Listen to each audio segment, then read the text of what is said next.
book review time. And what do I have to say? Read this book. Read this book.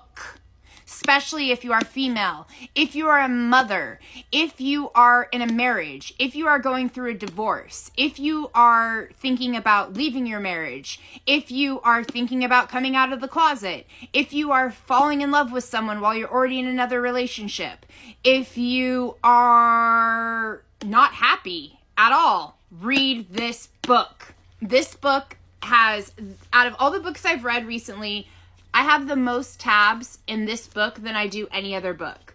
Who is Glennon Doyle? Well, let me tell you. Glennon Doyle is the author of the #1 New York Times bestseller, Love Warrior, and Oprah's Book Club selection, and a philanthropist, and so much more.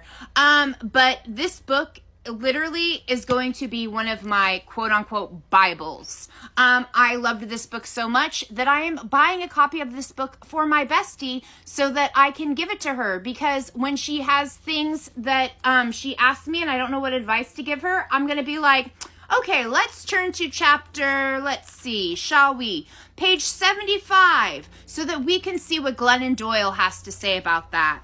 Or let's see, let's turn to chapter in 92 to see what Glennon Doyle has to say about that. And Glennon Doyle says, freedom is not being for or against an ideal, but creating your own existence from scratch.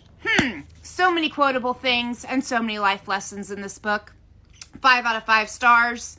Everything I need to know about a good book is this book. How I want to write as an author is how this author writes. Metaphors, metaphors, beauty, and just inspiration and hope.